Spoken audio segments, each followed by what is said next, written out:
ಶಿಲುಬೆಯಿಂದಲೇ ಮುಕ್ತಿ, ಶಿಲುಬೆಯೇ ಜಯದ ಶಕ್ತಿ, ಶಿಲುಬೆಯಿಂದಲೇ ಮುಕ್ತಿ.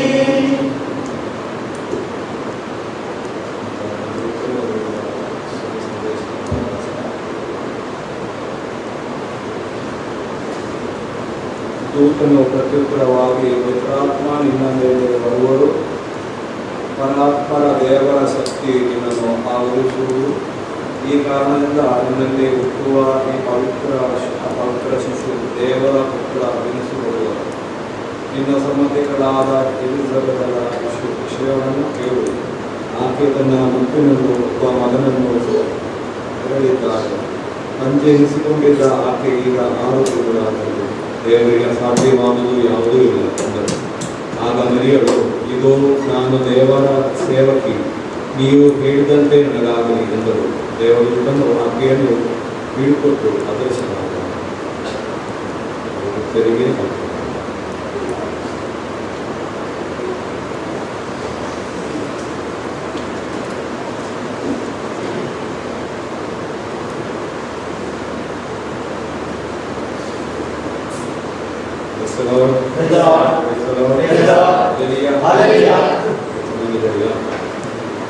ಮಳೆ ಬಂತು, ಮಳೆಗಾಲ ಅಂತ ನಮಗೆ ಈಗ ಕೂಡ ಇದೆ. ನಾವು ಕೂಡ ಆಗಬೇಕು. ಪ್ರಕೃತಿ ಕೂಡ ಆಗುವಾಗ ನಾವು ಕೂಡ ಪ್ರಕೃತಿಯೊಂದಿಗೆ ನಾವು ಕೂಡ ಆಗಬೇಕು. ತಂಪಾಗಿ ನಮ್ಮ ಮನಸ್ಸು ತಂಪಾಗಬೇಕು. ಯಾವಾಗಲೂ ತಂಪಾಗಿ ನಾವೆಲ್ಲ ಆಸೆ ಪಡಬೇಕು. ನಾವು ಕೂಡ ತಂಪಾಗಿ ದೇವರ ವಚನ ವಾಕ್ಯ ಕೇಳುವಾಗ, ದೇವರೊಂದಿಗೆ ನಾವು ದೇವರ ಸಾನ್ನಿಧ್ಯದಲ್ಲಿ ಕೂತ್ಕೊಳ್ಳುವಾಗ ನಾವೆಲ್ಲ ಶಾಂತರಾಗ್ತೇವೆ. ಹೇಳ್ತಾರೆ ಶಾಂತರಾಗಿದ್ದೇವೆ. ನೀನು ದೇವರು, ನಾನು ದೇವರನ್ನು ನೀನು ಅರಿಯು ಅಂತ ನೀನು ಶಾಂತರಾಗ್ತೇವೆ. ದೇವರಂತೆ ನಾವು ಅರಿತರೆ, ದೇವರನ್ನು ನಾವು ಅರಿತರೆ, ದೇವರಲ್ಲಿ ನಮಗೆ ವಿಶ್ವಾಸ ಇದ್ದರೆ ನಾವು ಒಂದು ನೆಮ್ಮದಿಯಿಂದ ಮಾಡುವ. ದೇವರಲ್ಲಿ ವಿಶ್ವಾಸ ಎಷ್ಟು ಕಡಿಮೆ ಆಗ್ತದೆ ಅಷ್ಟು ನೆಮ್ಮದಿ ನಮಗೆ, ನಮ್ಮ ಶಾಂತತೆ ನಮಗೆ ಕೈಬಿಟ್ಟು ಹೋಗ್ತದೆ. ಯಾಕಂದರೆ ನಮಗೆ ಟೆನ್ಷನ್ ಆಗ್ತದೆ.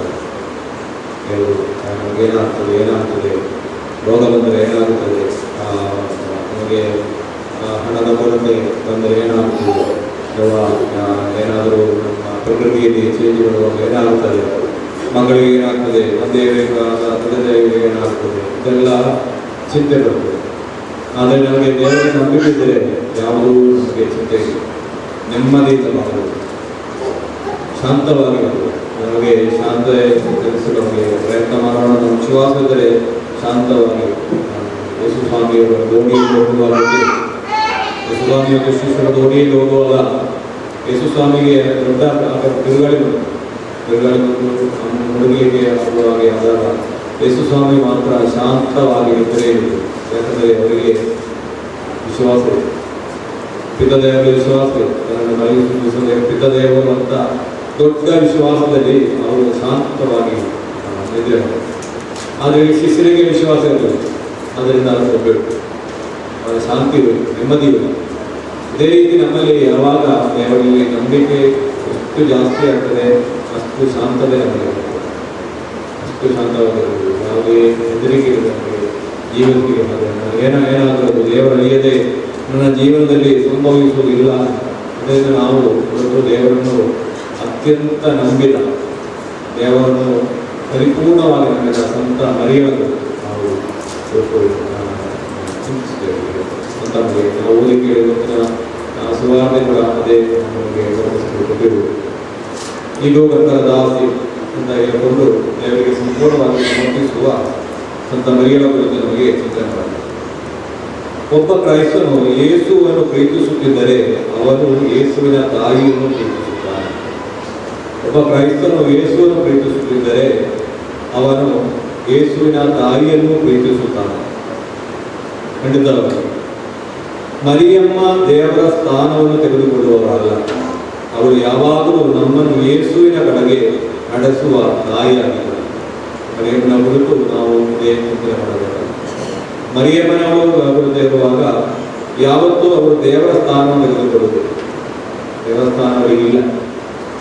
ಅವರು ಒಂದು ಇದು ನಾನು ದೇವರ ದಾಸಿ ನೀವು ಹೇಳಿದಂತೆ ನನಗಾಗಲಿ ಎಂಬ ಒಂದೇ ವಾಕ್ಯ, ಆ ವಾಕ್ಯದಿಂದ ಅವರೇನಾದರೂ ದೇವರ ತಾಯಿ, ಧರ್ಮಸಭೆಗೆ ಕಳಿಸುವುದು ದೇವರ ತಾಯಿ,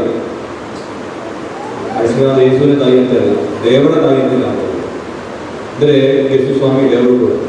ಈ ಲೋಕದಲ್ಲಿ ಯೇಸು ಸ್ವಾಮಿಗೆ ದೇವರಿಗೆ ಈ ಲೋಕದಲ್ಲಿ ಬರಲು ಸಾಧ್ಯವಾದದ್ದು ಈ ಒಂದು ಮಾತಿನ ಇದೋ ನಾನು ದೇವರ ದಾಸಿ ನೀವು ಹೇಳಿದಂತೆ ನನಗಾಗಲಿ. ಈ ಒಂದು ವಾಕ್ಯದಿಂದ ಅವಳು ದೇವರ ತಾಯಿಯಾಗ. ಅದರಿಂದ ಇವಳು ಸಂತ ಮರಿಯವರು ಯಾವಾಗಲೂ ಈ ನಮ್ಮನ್ನು ಯೇಸುವಿನ ಕಡೆಗೆ ನಡೆಸುವ ತಾಯಿಯಾಗಿದೆ, ತೋರಿಸ್ತಾರೆ. ಅವಳು ಇದು ಅವನು ಮಾಡಿದ್ದನ್ನು ನೀನು, ಅವಳು ಹೇಳಿದ್ದನ್ನು ನೀನು ಮಾಡು, ತೋರಿಸು. ಯಾವತ್ತೂ ದೇವರಲ್ಲ ಸಂತ ಮರಿಯವರು, ಅವಳು ದೇವರ ಕಡೆಗೆ ನಮ್ಮನ್ನು ನಡೆಸು, ದೇವರ ಕಡೆಗೆ ಕೈ ತೋರಿಸು. ಅದೇ ದೇವರ ಕಡೆಗೆ ನಡೆದು ಹೇಗೆ ಈ ಲೋಕದಲ್ಲಿ ದೇವರಲ್ಲಿ ನಂಬಿ ನಾವು ಬಾಳಬೇಕಂತ ದೊಡ್ಡ ಒಂದು ಜೀವನವನ್ನು ತೋರಿಸಿಕೊಟ್ಟಂತ ಇದು ನಾನು ದೇವರ ದಾಸಿ ನೀವು ಹೇಳಿದ ನನಗಾಗಿ. ನಮ್ಮ ಮನದಲ್ಲಿ ಯಾವಾಗಲೂ ನಾವು ಹೇಳಬೇಕಾದ ಒಂದು ದೇವರ ವಾಕ್ಯ, ಯಾವಾಗಲೂ ಯಾವ ಎಲ್ಲ ಕ್ಷಣಗಳಲ್ಲೂ ಈ ಒಂದು ಪ್ರಾರ್ಥನೆ ಅಥವಾ ದೇವರ ವಾಕ್ಯ ನಮ್ಮ ಮನಸ್ಸಿನಲ್ಲಿ ಇರಬೇಕು. ಇದು ನಾನು ದೇವರ ದಾಸಿ ಅಥವಾ ಇದು ನಾನು ದೇವರ ದಾಸನು ನೀವು ಹೇಳಿದ್ರೆ ನನಗಾಗಲಿ. ಈ ಒಂದು ಪ್ರಾರ್ಥನೆ ನಮ್ಮ ಜೀವನದಲ್ಲಿ ಇದ್ದರೆ ಖಂಡಿತವಾಗಿಯೂ ನಾವು ಶಾಂತಿಯಿಂದ ನೆಮ್ಮದಿಯಿಂದ ನಮಗೆ ಯಾವುದು ನಮಗೆ ಕೆಲಸಕ್ಕೆ ಬರಬೇಕು, ಬರೀ ಮಾತಲ್ಲ ನಮಗೆ ಇದು ನಾನು ದೇವರ ದಾಸಿ, ಇದು ನಾನು ದೇವರ ದಾಸಿ ನೀವು ಹೇಳಿದ್ರೆ ನನಗಾಗಲಿ. ಹೇಳಿಗಾಗ್ತದ ಹೀಗಾಗ್ತದೆ. ಯಾವುದೇ ಕಷ್ಟಗಳು ಬರುವಾಗ ಈ ಒಂದು ಮಾತು ಹೇಳುವುದು, ಈ ಒಂದು ಪ್ರಾರ್ಥನೆ ಇದು ನಾನು ದೇವರ ದಾಸ ಅಥವಾ ದಾಸಿ ನೀವು ಹೇಳಿದಂತೆ ನನಗಾಗಲಿ. ಅತ್ಯಂತ ದೊಡ್ಡ ಪ್ರಾರ್ಥನೆ ಇದೆ. ಇದೊಂದು ಪ್ರಾರ್ಥನೆ ಯೇಸು ಸ್ವಾಮಿ ಕೂಡ ಪ್ರಾರ್ಥನೆ ಮಾಡಿದ್ದೇವೆ. ಇದೇ ರೀತಿ ಯೇಸು ಸ್ವಾಮಿ ಪ್ರಾರ್ಥನೆ ಮಾಡ್ತಾರೆ. ಏನೇ ಹೇಳ್ತಾರೆ ಯೇಸು ಸ್ವಾಮಿ ಇದೇ ರೀತಿ ಒಂದು ಪ್ರಾರ್ಥನೆ ಮಾಡಿದ್ದಾರೆ. ನನ್ನ ಇಚ್ಛೆ ಅಂತ ಅಲ್ಲ, ನಿಮ್ಮ ಇಚ್ಛೆ ಅಂತ. ಯೇಸು ಸ್ವಾಮಿ ಪ್ರಾರ್ಥನೆ ಕಷ್ಟದ ಸಂದರ್ಭದಲ್ಲಿ ಯೇಸು ಸ್ವಾಮಿ ದೇವರಿಗೆ ಅದನ್ನು ಸಮರ್ಪಿಸುವುದರಿಂದ ಲೋಕ ರಕ್ಷಣೆಯಾಯಿತು. ನನ್ನ ಇಚ್ಛೆ ಅಲ್ಲ, ನಿನ್ನ ಇಚ್ಛೆ ಅಂತ ಹೇಳಿದೆ. ಇದು ನಮ್ಮ ಜೀವನ ಕೂಡ ಈ ಒಂದು ಪ್ರಾರ್ಥನೆ ಎಂದರೆ ಯಾವತ್ತೂ ನಾವು ಜೀವನದಲ್ಲಿ ಸೋಲುವುದಿಲ್ಲ, ಯಾವತ್ತೂ ನಮ್ಮ ಶಾಂತಿ ನಮಗೆ ನಷ್ಟವಾಗುವುದಿಲ್ಲ.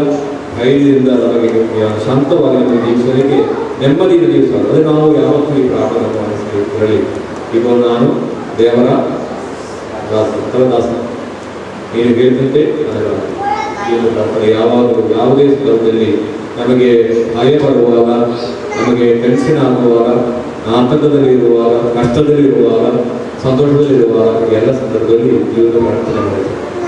ಬಹಳ ಸಿಂಪಲ್ ಯಾವಾಗಲೂ ಆಗಲೇ ನಮ್ಮ ಭಯ ಎಲ್ಲ ಹೋಗ್ತದೆ. ಖಂಡಿತವಾಗಿ ಸ್ವಂತ ಮನೆಯವರಿಗೆ ಈ ಭಯ ಇದ್ದಿರಬೇಕು. ಈ ಎಷ್ಟು ಕಾರ್ಯಗಳನ್ನೆಲ್ಲ ದೇವದೂತರು ಅವರ ಹೇಳುವಾಗ ಮೊದಲಾಗಿ ಕೇಳುವುದು ಅಲ್ವಾ, ನಾವೀಗ ಕೇಳಿದಂತೆ ಅಲ್ಲ, ನಾವೀಗ ಬೇರೆ ಗೊತ್ತಾಗಿಸ್ತೇವೆ. ಆದರೆ ಸ್ವಂತ ಮರಿಯಳು ಚಿಕ್ಕವಳು. ಆಗ ಒಮ್ಮೆಲೆ ಈ ಮಾತನ್ನ ಕೇಳುವಾಗ ಖಂಡಿತವಾಗಿ ಬಹಳ ಹೆದರಿಕೆ ಆಗಿರಬಹುದು. ಅದರ ಭವಿಷ್ಯದಲ್ಲೆಲ್ಲ ಮನದಲ್ಲಿ ಬಂದಿರಬಹುದು, ಎಲ್ಲ ಕಾರ್ಯಗಳು ಇದ್ದಿದ್ದವು. ಆದರೂ ಆಗ ಒಂದು ಸಂದರ್ಭದಲ್ಲಿ ಈ ಒಂದು ಪ್ರಾರ್ಥನೆ ಇದು ನಾನು ದೇವರ ದಾಸಿ ನೀನು ಹೇಳಿದ ನನಗಾಗಲಿ ಅಂತ ಹೇಳಿದ ಕೂಡಲೇ ಬಾಕಿ ಎಲ್ಲ ಭಯ ಎಲ್ಲ ಹೋಯಿತು. ಮತ್ತೆ ಅವರು ಅನೇಕ ಕಾರ್ಯ ಮಾಡ್ತಾರೆ. ದೇವರ ಕಡೆಗೆ ಹೌದು ಎಂದ ಮಗಳು ದೇವರ ಗಬ್ರಿಯಲ ಉದ್ದೇಶಕ್ಕೆ ನಾವು ಹೇಳಿದೆ, ಮರಿಯಮ್ಮಿಗೆ ಎಲ್ಲ ಅರ್ಥವಾಗಿರಲಿಲ್ಲ. ಆದರೂ ಅವಳು ದೇವರಲ್ಲಿ ಸಂಪೂರ್ಣವಾಗಿ ಭರವಸೆ ಇಟ್ಟಳು. ದೇವರು ಹೇಳಿದೆಲ್ಲ ಅವರಿಗೆ ಅರ್ಥವಾಗಲಿಲ್ಲ, ಅರ್ಥವಾಗಲಿಲ್ಲ. ನಮಗೆ ಕೂಡ ನಮ್ಮ ಜೀವನದಲ್ಲಿ ಹಲವು ಕಾರ್ಯಗಳು ಸಂಭವಿಸುವಾಗ ಅದರ ಅರ್ಥ ಗೊತ್ತಾಗುವುದಿಲ್ಲ. ಈಗ ನಾವು ಇಲ್ಲಿ ಕೂತ್ಕೊಂಡು ಅರ್ಥ ಗೊತ್ತಾಗುವುದು ಬಂದಿದ್ದೇವೆ, ಯಾವುದೋ ಸಲಲ್ಲಿ ಬಂದಿದ್ದೇವೆ, ಅದಕ್ಕೆ ಅದಕ್ಕೆ ತುಂಬ ಅರ್ಥ ಇರ್ಬೋದು. ನಾನು ಇಲ್ಲಿ ಬಂದು ನಿಮ್ಮೊಡನೆ ಹೀಗೆ ಮಾತನಾಡಿದ್ರೆ ಅರ್ಥ ಏನಂತೂ ದೇವರು ಕಲಿಸುವುದು ಇದರೆಲ್ಲ ಅಲ್ಲೇ ಹಲವು ಅರ್ಥಗಳಿವೆ. ದೇವರ ಸನ್ನಿಧಿಯಲ್ಲಿ ಹಲವು ಅರ್ಥಗಳೆಲ್ಲ ನಮ್ಮ ಜೀವನಕ್ಕೆ ಇದೆ. ಅದರಿಂದ ನಮ್ಮ ಜೀವನದಲ್ಲೂ ಅನೇಕ ಪ್ರಶ್ನೆಗಳು ಇರುತ್ತದೆ. ಎಲ್ಲಕ್ಕೂ ಉತ್ತರ ಸಿಕ್ಕಾಗ ಮಾತ್ರ ದೇವರನ್ನು ನಂಬುವುದಲ್ಲ, ಎಲ್ಲರಿಗೂ ಉತ್ತರ ಸಿಗುವ ದೇವರು ನಂಬುವುದಲ್ಲ. ಉತ್ತರ ಸಿಗದಿದ್ದರೂ ದೇವರನ್ನು ನಂಬುವುದೇ ನಿಜವಾದ ನಂಬಿಕೆ. ಕ್ರೈಸ್ತಲೋ ಹಲ್ಲೆಲೂಯಾ ಹಲ್ಲೆಲೂಯಾ. ಉತ್ತರ ಸಿಗದಿದ್ದರೂ ದೇವರನ್ನು ನಂಬುವುದೇ ನಿಜವಾದ ನಂಬಿಕೆ. ಉತ್ತರ ಸಿಗಬೇಕೆಂದರೆ ದೇವರನ್ನು ನಂಬುವುದು ಸಂಪೂರ್ಣವಾಗಿ ನಂಬಿಕೆ. ಉತ್ತರ ಬೇಕಂತೆ. ಎರಡನೇದಾಗಿ ಮರಿಯಮ್ಮಳು ವಿನಯದ ಒಂದು ಮಾದರಿ, ನಂಬಿಕೆಯ ಮಾದರಿ. ಉತ್ತರ ಸಿಗದಿದ್ದರೂ ನಂಬುವ ನಂಬಿಕೆಯ ಮಾದರಿ. ಎರಡನೇದಾಗಿ ವಿನಯದ ಮಾದರಿ. ಆದರೂ ತನ್ನ ದಾಸಿಯ ದೀನತೆಯನ್ನು ಗಮನಿಸಿದ್ದಾನೆ. ಲೂಕ 1:48. ಆದರೂ ತನ್ನ ದಾಸಿಯ ದೀನತೆಯನ್ನು ಗಮನಿಸಿದ್ದಾನೆ. ದೇವರ ಮಗನ ತಾಯಿಯಾದರೂ ತನ್ನನ್ನು ದಾಸಿ ಎಂದು ಕರೆದರು. ದೇವರ ಮಗನ ತಾಯಿಯಾದರೂ ತನ್ನನ್ನು ದಾಸಿ ಎಂದು ಕರೆದರು. ದೊಡ್ಡ ಒಂದು ಸ್ಥಾನ ತನಗೆ ಲಭಿಸಿದೆ ಅಂತ ಸುತ್ತ ಮರಿಯಮ್ಮನಿಗೆ ಗೊತ್ತಿದೆ. ಆದರೂ ಅವಳು ಹಾಡು ಅವತ್ತು ಇಸ್ರಾಯೇಲ್ ಜನರಿಂದ ಒಂದು ಹಾಡು, ಆ ಹಾಡನ್ನು ಅವರು ಹೇಳುತ್ತಾರೆ. ಆತನು ತನ್ನ ದಾಸಿಯ ದೀನತೆಯನ್ನು ಗಮನಿಸಿದ್ದಾನೆ ಎಂದು ಹೇಳುವುದಕ್ಕಾಗಿಲ್ವಾ?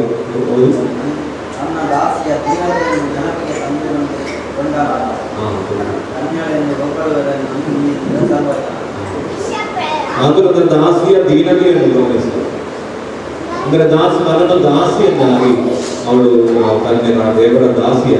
ನಾವೆಲ್ಲರೂ ಇದೇ ರೀತಿ ದೇವರ ವಿನಯವೇ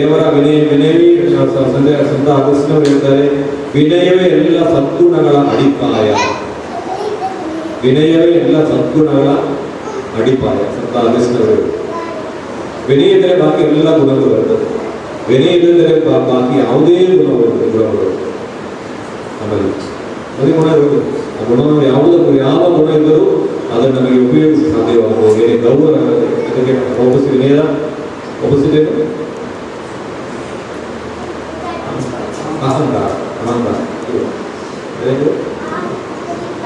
ಅಹಂಕಾರ. ವಿನಯದ ಅಹಂಕಾರ ಇದ್ದರೆ ಯಾವುದೇ ಗುಣಗಳು ನಮಗೆ ಉಪಯೋಗ ಆಗುವುದು, ಯಾವುದೇ ಸದ್ಗುಣಗಳು ಉಪಯೋಗ ಆಗುವುದು.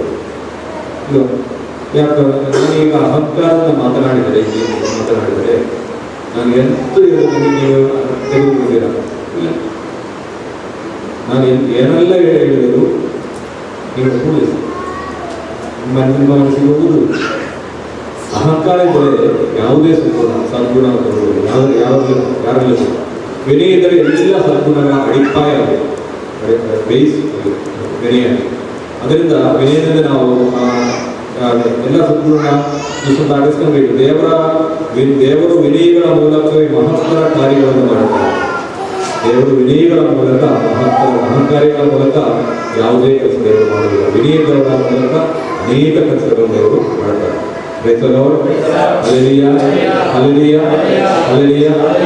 ಎರಡು ಗುಣಗಳಾಗಿ ಸಂತ ಮರಿಯಮ್ಮಳ ಒಂದು ನಂಬಿಕೆ, ಎರಡನೇದಾಗಿ ವಿನಯ. ದೇವರು ನಮ್ಮನ್ನು ಆಗಿಸಿಕೊಳ್ಬೇಕಾದ ಮಾದರಿ. ಇನ್ನು ಮೂರನೇದಾಗಿ ಮರಿಯಮ್ಮ ಸೇವೆಯ ಮಾದರಿ. 1:39 ಮರಿಯಮ್ಮ ತನ್ನ ಸಂಬಂಧಿಯಾದ ಎಲಿಸಬೇತರನ್ನು ಭೇಟಿ ಮಾಡಲು ಬೇಗನೆ ಹೊರಟರು. ದೇವರನ್ನು ಹೊಂದಿದವನು ಇತರರಿಗೆ ಸೇವೆ ಮಾಡಲು ಮುಂದಾಗುತ್ತಾನೆ. ದೇವರನ್ನು ಹೊಂದಿದವನು ಇತರರ ಸೇವೆ ಮಾಡಲು ಮುಂದಾಗುತ್ತಾನೆ. ಸೇವೆ ಮೊದಲು ನಮಗೆ ನಂಬಿಕೆ, ನಂತರ ಒಂದು ವಿನಯ, ಮುಂದಾಗಿ ನಾವು ಹೋಗುವುದೇನು ಸೇವೆ ಮಾಡಬಹುದು. ದೇವರಲ್ಲಿ ವಿಶ್ವಾಸ ಇಟ್ಟುಕೊಂಡು ವಿನಯದಿಂದ ಇರುವಾಗ ಖಂಡಿತವಾಗಿಯೂ ದೇವರಲ್ಲಿ ಇರುತ್ತಾರೆ. ಅವನು ಮತ್ತೆ ಮೊದಲಾಗಿ ಒಬ್ಬನು ಬೇಗನೆ ಹೋಗುದು ಯಾವುದಕ್ಕೆ ಸೇವೆ ಮಾಡುವ. ನಾವು ಇಲ್ಲಿ ಹೋಗ್ಬೇಕಾದ್ರೆ ನಾವು ನಂಬಿಕೆ ಇಲ್ಲಿ ಬಂದಿದ್ದೇವೆ. ದೇವರ ಸನ್ನಿಧಿಗೆ ವಿನಯದಿಂದ ನಾವು ಇದ್ದೇವೆ.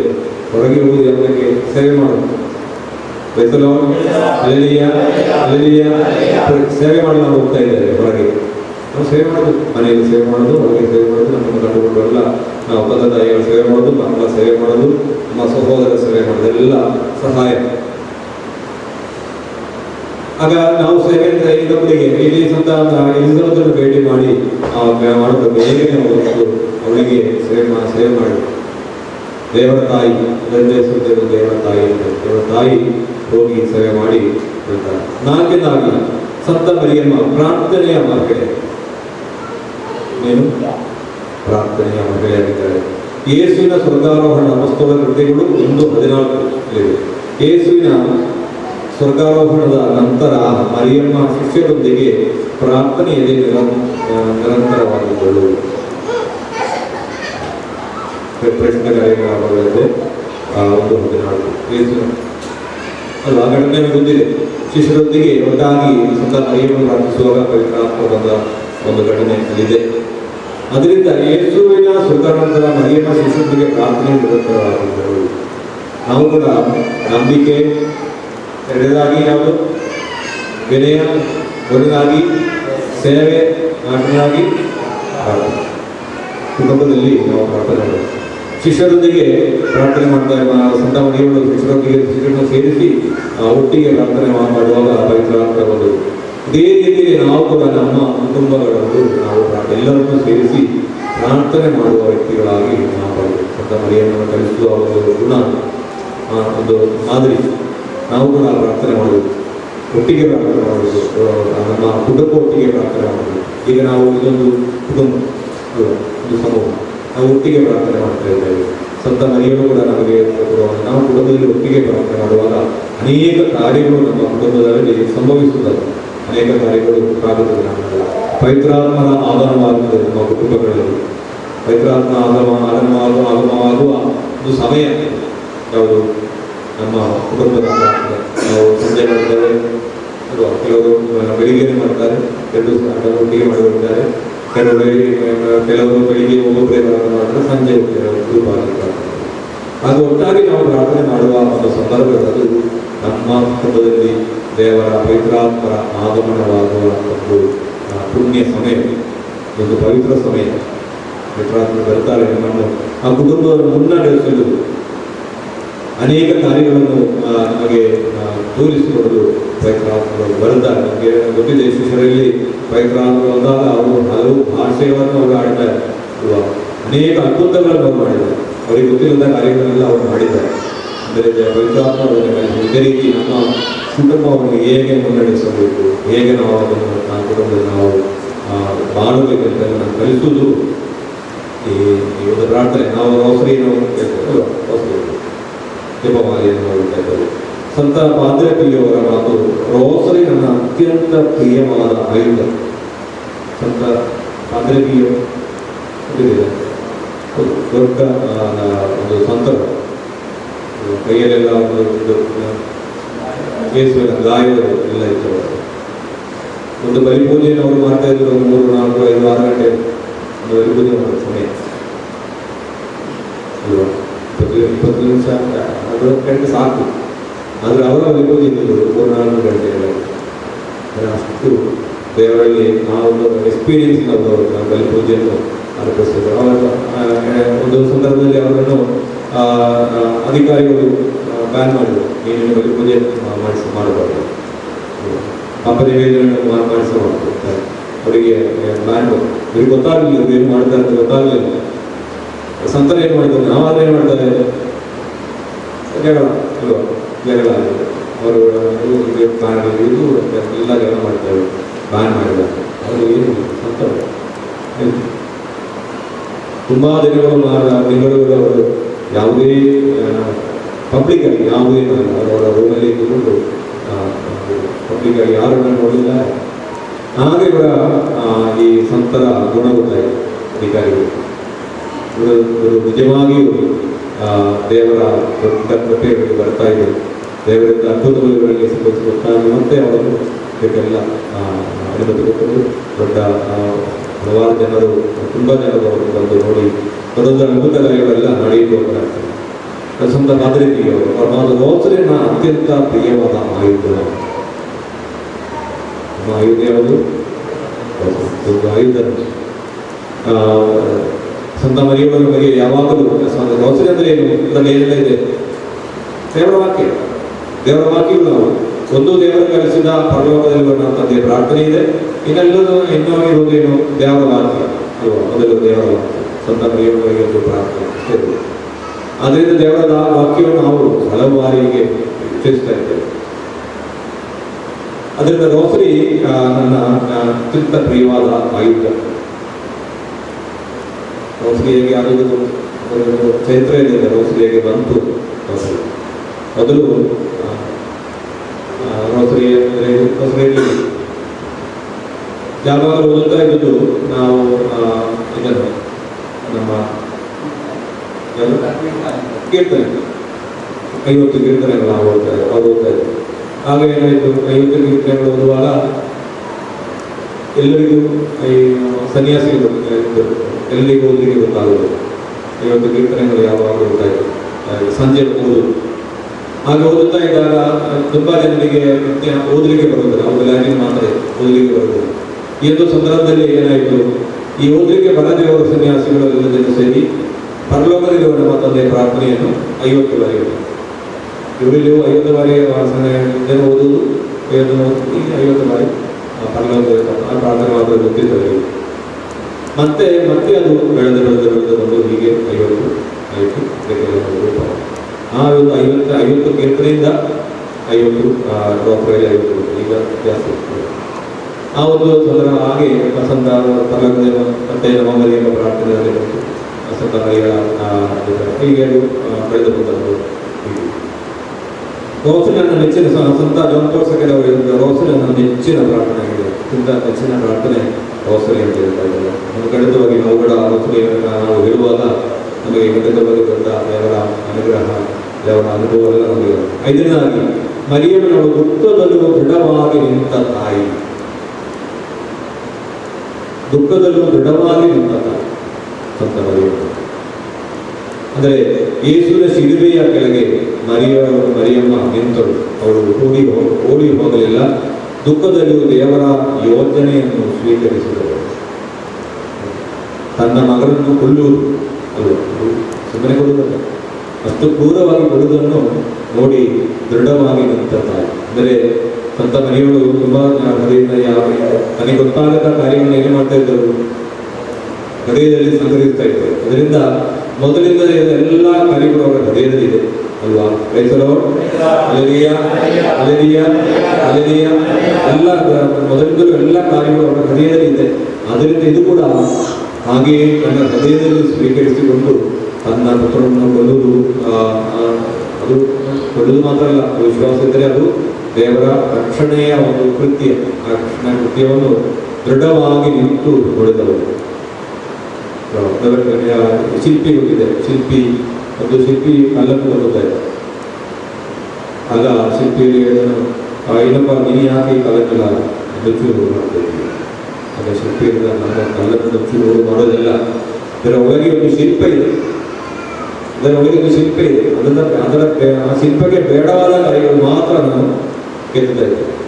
ಶಿಲ್ಪ ಮಾಡುವಾಗ ಬೇಡದೇ ಇದ್ದ ಕಾರ್ಯಗಳು ಮಾತ್ರ ತೆಗಿ, ಅಷ್ಟು ನಾನು ಮಾಡ್ಬೋದು, ಕಲ್ಲನ್ನು ಬರೆಯುವುದಲ್ಲ ಅಂತ ಹೇಳ್ತಾರೆ. ಇದೇ ರೀತಿ ನಮ್ಮ ಜೀವನದಲ್ಲಿ ಅನೇಕ ಕಾರ್ಯಗಳು, ಅನೇಕ ದುಃಖದ ಸಂಗತಿಗಳೆಲ್ಲ ಉಂಟಾಗುವ, ಕಷ್ಟಗಳು ಉಂಟಾಗುವುದೆಲ್ಲ ನಮ್ಮನ್ನು ಮೋಡ್ಲುಕೊಂಡು ಗಡ್ಡ ಕಾರ್ಯಗಳೆಲ್ಲ ತೆಗೆದು ಹಾಕಲಿಕ್ಕೆ ಇರುವ ಒಂದು ದೊಡ್ಡ ಸಣ್ಣ ಸಹನೆಗಳು ಇರ್ತಾ ಇದೆ.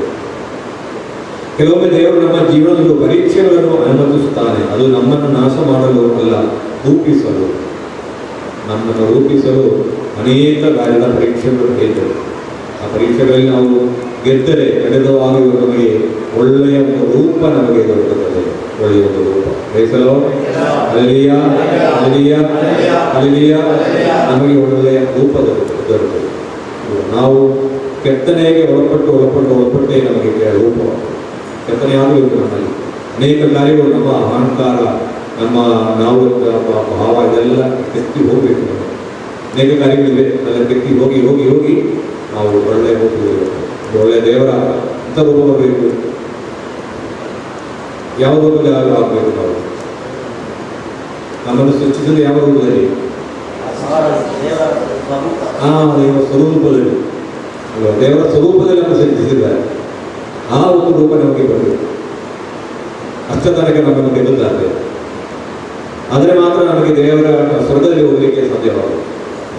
ಸ್ವರ್ಗಕ್ಕೆ ಹೋಗಬೇಕಾದ್ರೆ ಆ ಸ್ವರೂಪ ಇರಬೇಕು. ಆ ಶರೀರ ಅಲ್ಲ, ಶರೀರ ನಮ್ಮ ಆತ್ಮವು ದೇವರ ಸ್ವರೂಪದಲ್ಲಿ ನಮ್ಮನ್ನು ಸೃಷ್ಟಿಸಿದ್ದಾರೆ. ಆ ಸ್ವರೂಪ ಆಗುವವರೆಗೆ ನಾವು ಮತ್ತೆ ಜನಿಸಿದ ನಂತರ ಅನೇಕ ಕಾರ್ಯಗಳಲ್ಲಿ ಈ ಲೋಕದ ಅನೇಕ ಕಾರ್ಯಗಳು ನಮ್ಮಲ್ಲಿ ಬರ್ತದೆ. ನಮ್ಮ ಸ್ವರೂಪಗಳೆಲ್ಲ ಸ್ವಲ್ಪ ಚೇಂಜ್ ಆಗುತ್ತದೆ. ಮತ್ತೆ ಅದನ್ನು ದೇವರು ಗೆದ್ದಿ ಸ್ವರೂಪ ಮಾಡ್ತಾರೆ, ಸ್ವರ್ಗ. ಈ ಒಂದು ಪ್ರೋಸೆಸ್ ಇದೆ. ಅದು ನಮಗೆ ಕಷ್ಟವಾಗಿ ತೋರಬಹುದು, ಕಷ್ಟವಾಗಿ ಅನುಭವವಾಗುತ್ತದೆ. ಆದರೆ ಈ ಸ್ವರೂಪ ಬರುವಾಗ ಖಂಡಿತವಾಗಿಯೂ ನಮಗೆ ಅನಂತವಾದ ಸಂತೋಷ ನಮಗೆ ಸ್ವರ್ಗದಲ್ಲಿ ಸಿಗುತ್ತದೆ. ಮರಿಯಮ್ಮನ ಮೂಲಕ ಯೇಸುವಿನ ಬಳಿಗೆ ಹೋಗುವುದು ಅತ್ಯಂತ ಸುರಕ್ಷಿತ, ಸುಲಭ ಮತ್ತು ಪರಿಪೂರ್ಣ ಮಾರ್ಗ ಅಂತ ಸಂತರು ಹೇಳ್ತಾ ಇದ್ದಾರೆ. ಸಂತ ಲೂಯಿಸ್ ಅವರು ಹೇಳ್ತಾ ಇದ್ದಾರೆ, ಮರಿಯಮ್ಮನ ಮೂಲಕ ಯೇಸುವಿನ ಬಳಿಗೆ ಹೋಗುವುದು ಅತ್ಯಂತ ಸುರಕ್ಷಿತ, ದಾರಿ ತಪ್ಪು ಹೋಗುವುದಿಲ್ಲ, ಸುಲಭ ಮತ್ತು ಪರಿಪೂರ್ಣ ಮಾರ್ಗ. ಅಂದರೆ ಮರಿಯಳು ಸಂಚರಿಸಿದ ಮಾರ್ಗವೇ ಪರಿಪೂರ್ಣ ಮಾರ್ಗ. ಆ ಮಾರ್ಗದಲ್ಲಿ ನಾವು ಹೋಗಬೇಕು. ಎಲ್ಲ ಪರಿಪೂರ್ಣ ಯಾವುದು ಏನು ಇಲ್ಲದಾಗಲು ಗೊತ್ತಾಗದಿದ್ದರೂ ದೇವರು ನಂಬಿದರು ಅಲ್ವಾ? ಆ ನಂಬಿಕೆಯ ದಾರಿ ಕಷ್ಟದ ಸಮಯದಲ್ಲೂ ದೃಢವಾಗಿ ನಿಂತರು ಅಲ್ಲಿಂದ ಅಲ್ವಾ? ವಿಶ್ವಾಸದಿಂದ ದಾಸ್ಯ ತೆಗೆದರಿಂದ ದೃಢವಾಗಿ ನಿಂತ ಸಮಯದಲ್ಲಿ ಎಲ್ಲ ಕಾರ್ಯಗಳನ್ನು ಹೃದಯದಲ್ಲಿ ಸಂಗ್ರಹಿಸಿ ಯೇಸುವಿನ ದಾರಿಯಲ್ಲಿ ನಡೆದರು. ಈ ಒಂದು ದಾರಿಯಲ್ಲಿ ಹೋಗುವುದು ಅತ್ಯಂತ ಸುರಕ್ಷಿತವಾಗಿದೆ ಮತ್ತು ಸುಲಭವಾಗಿದೆ, ಪರಿಪೂರ್ಣ ಮಾರ್ಗ ಆಗಿದೆ. ಸೆಂಟ್ ಬೆರ್ನಾರ್ಡ್ ಅವರ ಬಿರುಗಾಳಿಯಲ್ಲಿ ಇದ್ದರೂ ಮರಿಯಮ್ಮನನ್ನು ನೆನಪಿಸಿಕೊಳ್ಳಿ, ಅವಳನ್ನು ಕರೆಯಿರಿ.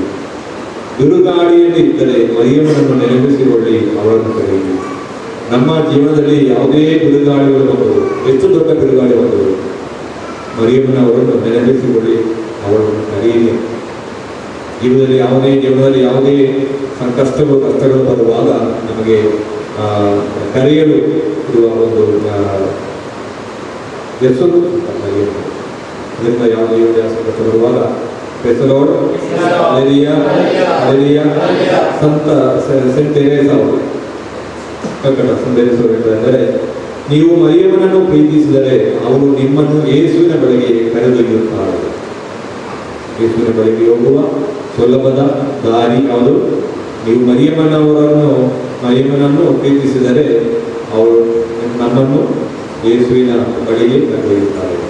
ಹಲ್ಲೆಲೂಯಾ. ನಾವು ಮರಿಯಮ್ಮನ್ನು ಪ್ರೀತಿಸಿದರೆ ಖಂಡಿತವಾಗಿಯೂ ಸಂತ ಮರಿಯಮ್ಮನನ್ನು ಯೇಸುವಿನ ಕಡೆಗೆ ಕೊಂಡು ಹೋಗುತ್ತಾರೆ. ಇದರಿಂದ ನಾವು ಈ ಒಂದು ಸಂತ ಮರಿಯಳ ವಿಷಯದಲ್ಲಿ ನಾವು ಚಿಂತಿಸುವಾಗ ನಮಗೆ 5 ಕಾರ್ಯಗಳ ಬಗ್ಗೆ ಗೊತ್ತಾಗಬೇಕು. ಒಂದು, ಪ್ರತಿದಿನ ಕನಿಷ್ಠ 1 ಬಾರಿ ಮರಿಯಮ್ಮನ ಮೂಲಕ ಯೇಸುವನ್ನು ಪ್ರಾರ್ಥಿಸುತ್ತೇವೆ. ನಾವು ನಮ್ಮ ಜೀವನದಲ್ಲಿ ನೆನಪಿಸಿಟ್ಟುಕೊಳ್ಳಬೇಕಾದ ಕಾರ್ಯಗಳು.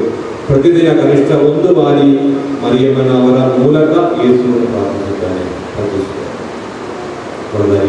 ಎರಡನೇದಾಗಿ, ಪ್ರತಿದಿನ ಒಂದು ಒಳ್ಳೆಯ ಕಾರ್ಯ ಮಾಡ್ತಾರೆ. ಪ್ರತಿದಿನ ಒಂದು ಒಳ್ಳೆಯ ನಾವು ಸ್ವಂತ ಮರಿಯಮ್ಮನ್ನು ನೆನಪಿಟ್ಟು ನಾವು ಮಾಡಬೇಕು. ಮರಿಯಮ್ಮ ಮಾಡಿದ.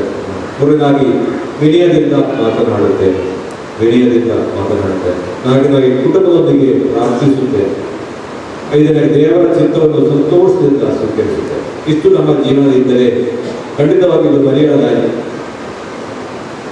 ಯೇಸುವಿನ ಕಡೆಗೆ ಇರುವ ಮರಿಯಳ ದಾರಿ.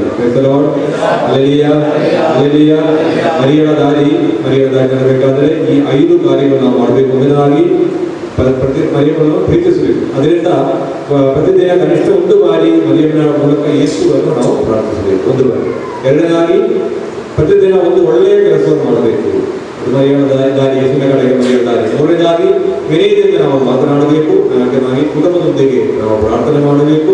ಐದನೇದಾಗಿ, ದೇವರ ಚಿತ್ತವನ್ನು ಸಂತೋಷದಿಂದ ನಾವು ಸ್ವೀಕರಿಸುವುದು. ಅದರಿಂದ ಮರಿಯಮ್ಮನನ್ನು ಗೌರವಿಸುವುದು ಕೇವಲ ಹೂವು ಅರ್ಪಿಸುವುದಲ್ಲ. ಈಗ ಹೇಳ್ತೇವೆ, ಮರಿಯಮ್ಮನನ್ನು ಗೌರವಿಸಬೇಕು, ಮರಿಯಮ್ಮನವರು ನಾವು ಪ್ರೀತಿಸಿದರೆ ಅವರು ಯೇಸುವಿನ ಕಡೆಗೆ ನಮ್ಮನ್ನು ಕೊಂಡು ಹೋಗುತ್ತಾರೆ. ಹೇಳಿದ್ದಾರೆ. ಅದರಿಂದ ಹೇಳಿದರು. ಅದರಿಂದ ಮರಿಯಮ್ಮನ್ನು ಗೌರವಿಸುವುದು, ಪ್ರೀತಿಸುವುದು ಕೇವಲ ನಾವು ಮಾತಿನಿಂದಲ್ಲ, ಹೂ ಅರ್ಪಿಸುವುದಲ್ಲ, ಅದರಿಂದ ಮಾಡುವುದನ್ನು ಹೇಗೆ ಅವಳಂತೆ ಬದುಕುವುದು, ಅವಳಂತೆ ನಂಬುವುದು, ಅವಳಂತೆ ಪ್ರಾರ್ಥಿಸುವುದು, ಅವಳಂತೆ ಸೇವೆ ಮಾಡುವುದು, ಅವಳಂತೆ ಯೇಸುವನ್ನು ಅನುಸರಿಸುವುದು. ಆಗ ನಮ್ಮ ಜೀವನ ದೇವರಿಗೆ ಮೊದಲೇ ಹೇಳಿದೆ, ಒಂದು ಅವಳಂತೆ ಬದುಕುವುದು, ಅವಳಂತೆ ನಂಬುವುದು, ಅವಳಂತೆ ಪ್ರಾರ್ಥಿಸುವುದು, ಅವಳಂತೆ ಸೇವೆ ಮಾಡುವುದು, ಅವಳಂತೆ ಯೇಸುವನ್ನು ನಾವು ಅನುಸರಿಸುವುದು. ಹೀಗೆ ಸಂತ ಮರಿಯಮ್ಮನ್ನು ನಾವು ಪ್ರೀತಿಸುವುದು, ಗೌರವಿಸುವುದಲ್ಲ. ಅವಳ ಜೀವನದಲ್ಲಿ ಅವಳು ಹೇಗೆ ಯೇಸು ಸ್ವಾಮಿಯ ದಾರಿಯಲ್ಲಿ ನಡೆಯಿತು ಅದೇ ರೀತಿಯಲ್ಲಿ ನಡೆಯುವುದೇ ಅವರನ್ನು ಗೌರವಿಸುವುದು, ಅವರು ಪ್ರೀತಿಸುವುದು. ಇದರಿಂದ ಸಂತ ಮರಿಯಮ್ಮನವರು ನಮ್ಮ ಒಂದು ದೊಡ್ಡ ಯೇಸುವಿನ ಕಡೆಗೆ ದಾರಿ ತೋರಿಸುವ, ಸುಲಭದ ದಾರಿ ತೋರಿಸುವ ಒಂದು ತಾಯಿಯಾಗಿದ್ದಾರೆ. ಅದರಿಂದ ನಮಗೆ ಸಂತ ಮರಿಯಮ್ಮನವರು ಅವರ ಅವಸರ ನಮಗೆ ಯಾವಾಗಲೂ ಆಯುಧವಾಗಿರಲಿ. ನಮಗೆ ಎಲ್ಲರಿಗೂ ಪ್ರಾರ್ಥನೆ ಮಾಡಲು ಹೊರಟಾದ ಬಹಳ ಸಿಂಪಲ್ ಪ್ರಾರ್ಥನೆ ಅಲ್ವಾ? ಸಂತ ಮರಿಯಮ್ಮರಾದ ನಮ್ಮ ಮರಿಯಮ್ಮ ಪ್ರಾರ್ಥನೆ ಬಹಳ ಸಿಂಪಲ್, ಎಲ್ಲರಿಗೂ ಪ್ರಾರ್ಥನೆ ಮಾಡೋದು. ಅದರಿಂದ ಈ ಲೋಕದಲ್ಲಿ ಎಷ್ಟು ಪ್ರಸಿದ್ಧರು ಎಲ್ಲರಿಗೂ ಪ್ರಾರ್ಥನೆ ಮಾಡಲಿಕ್ಕೆ ಪ್ರಸಿದ್ಧವಾಯಿತು. ಎಲ್ಲರಿಗೂ ಪ್ರಾರ್ಥನೆ ನಮಗೆ ಯಾವಾಗಲೂ ಎಲ್ಲಿ ಬೇಕಾದ್ರೂ ನಾವು ಪ್ರಾರ್ಥನೆ ಮಾಡಬಹುದಾದ ಯಾವುದೇ ಪುಸ್ತಕದ ಅವಶ್ಯಕ ನಮಗಿಲ್ಲ, ಅವಶ್ಯಕತೆಗಳು ನಮ್ಮ ಮನೆಗೆ ಹೇಳಿ ಪುಸ್ತಕದ ಅವಶ್ಯಕ. ಅದರಿಂದ ಈ ಎರಡು ಪ್ರಾರ್ಥನೆ ನಮಗೆ ಯಾವಾಗ ಒಂದು ಪರಲೋಕದ ನರ್ತದೆ, ಅದನ್ನು ನಮ್ಮ ಮನೆಗೆ ಈ ಎರಡು ಪ್ರಾರ್ಥನೆ ಯಾವಾಗ ನರ್ತದೆ ಇರಬೇಕು.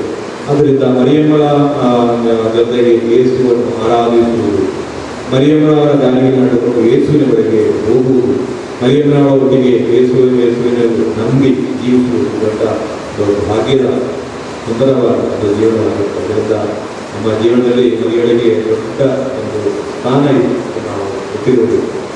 ನಮಗೆ ಯಾವುದೇ ಕಷ್ಟಗಳು ಬರುವಾಗ ನಮಗೆ ಯೇಸುವಿನ ಕರೆಯಲ್ಲಿ ನಮಗೆ ಒಂದು ಹೆಸರು ಅಂತ ಮರಿಯಮ್ಮನವರು ಒಂದು ಪ್ರಾರ್ಥನೆ ಮಾಡೋಣ.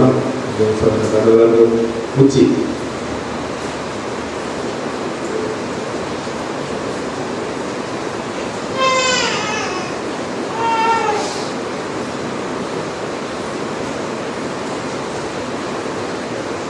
ನಮಗೆ ಬೆಳೆಸಿದ ಕನ್ಯಾ ಮರಿಯಮ್ಮನಲ್ಲಿ ಪ್ರಾರ್ಥನೆ ಮಾಡೋಣ.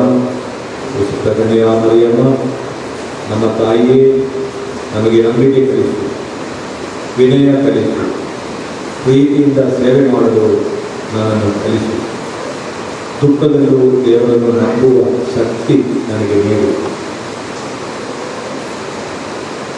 ನಮ್ಮನ್ನು ಸದಾ ನಿನ್ನ ಮಗನಾದ ಯೇಸುವಿನ ಬಳಿಗೆ ನಡೆಸು.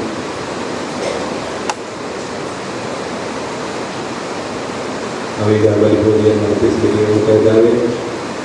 ಸಂತ ಮರಿಯಮ್ಮನವರು ಯೇಸುವಿನ ಆಲ್ವರಿ ಬೆಟ್ಟದ ಬಲಿಪೂಜೆಯ ಸಂದರ್ಭದಲ್ಲಿ ನಿಂತ ಒಂದು ಮನೋಭಾವವಿದೆ ಅವರಿಗೆ. ಅದೇ ರೀತಿಯಲ್ಲಿ ಇವತ್ತು ಆಲ್ವರಿಯಲ್ಲಿ ಈ ಆಲಯದಲ್ಲಿ ದೇವರ ಬಲಿಪೂಜೆ, ಯೇಸುವಿನ ಬಲಿಯರ್ಪಣೆ ನಡೆಯುತ್ತದೆ. ಸಂತ ಮರಿಯಮ್ಮನವರು ನಿಂತ ಹಾಗೆ ನೀರು ನಮಗೆ ಸಾಧ್ಯವಾಗಲಿ ಅಂತ ಮರಿಯಮ್ಮನವರಿಗೆ ನಮಗೆ ಪ್ರಾರ್ಥನೆ ಮಾಡೋಣ. ಸಂತ ಮರಿಯಳ ಮನೋಭಾವದಲ್ಲಿ ಈ ಬಲಿಪೂಜೆಗೆ ಪಾಲ್ಗೊಳ್ಳೋಣ. ನಮ್ಮ ಹಾಗೂ ಇತರರ ರಕ್ಷಣೆ, ಲೋಕದ ರಕ್ಷಣೆ ಈ ಬಲಿಪೂಜೆಯಲ್ಲಿ ಆಗುತ್ತದೆ.